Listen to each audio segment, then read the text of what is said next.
ବର୍ଷାଦିନିଆ ଉନ୍ନତ ତଥା ଶଙ୍କର ମକା ଚାଷ। ମକା ଏକ ଅର୍ଥକାରୀ ଫସଲ। ଆମ ରାଜ୍ୟର କୃଷକ ଭାଇ ଭଉଣୀମାନେ ସାଧାରଣତଃ ଖରିଫ ଅଥବା ବର୍ଷା ଦିନରେ ବହୁଳ ମାତ୍ରାରେ ମକା ଚାଷ କରିଥାନ୍ତି।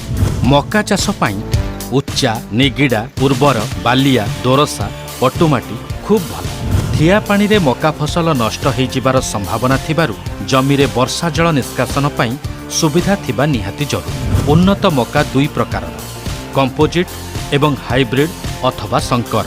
କୃଷକ ଭାଇ ଓ ଭଉଣୀମାନେ ମକା ଚାଷ କରିବା ପାଇଁ ବଜାରରେ ଉପଲବ୍ଧ ହେଉଥିବା ଉନ୍ନତ ତଥା ଅଧିକ ଅମଳକ୍ଷମ ବିହନ ସଂଗ୍ରହ କରନ୍ତୁ।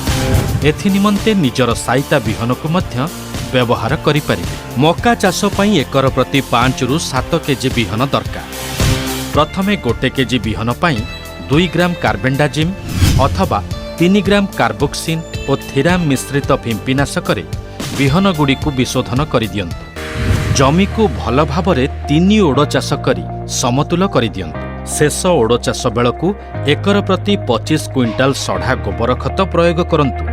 ଏହାପରେ ଧାଡ଼ିକୁ ଧାଡ଼ି 2 ଫୁଟ ଏବଂ ଗଛକୁ ଗଛ 1 ଫୁଟ ବ୍ୟବଧାନରେ ମକା ମଞ୍ଜିକୁ ବୁଣନ୍ତୁ।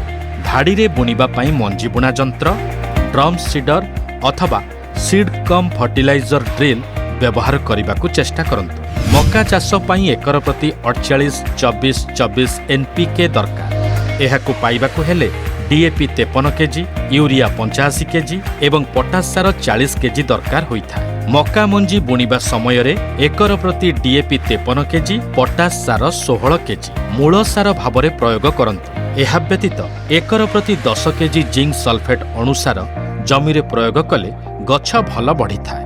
ବଳକା ସାରକୁ 2 ଭାଗ କରି ଶୀର୍ଷ ସାର ହିସାବରେ ମଞ୍ଜି ବୁଣିବାର 1 ମାସରେ ଥରେ ଓ 2 ମାସରେ ଚଅଁର ବାହାରିଲା ସମୟରେ ଆଉ ଥରେ ମୂଳରୁ ସାମାନ୍ୟ ଛାଡ଼ି ଖତ ସହିତ ପ୍ରୟୋଗ କରନ୍ତୁ। ଅନାବନା ଘାସ ପରିଚାଳନା ପାଇଁ ମଞ୍ଜି ଲଗାଇବାର 2 ରୁ 3 ଦିନ ମଧ୍ୟରେ ପେଣ୍ଡିମେଥାଲିନ୍ 30 EC କିମ୍ବା ଅଟ୍ରାଜିନ୍ ତୃଣକମାରୀ 50 EC 1000 ମିଲିଲିଟରକୁ 200 ଲିଟର ପାଣିରେ ଗୋଳେଇ ସିଞ୍ଚନ କରନ୍ତୁ ଅଥବା ବାଲି କିମ୍ବା ଝରା ଖତରେ ଗୋଳେଇ ଜମିରେ ପ୍ରୟୋଗ କରିବା ଦ୍ୱାରା ସୁଫଳ ମିଳିଥାଏ।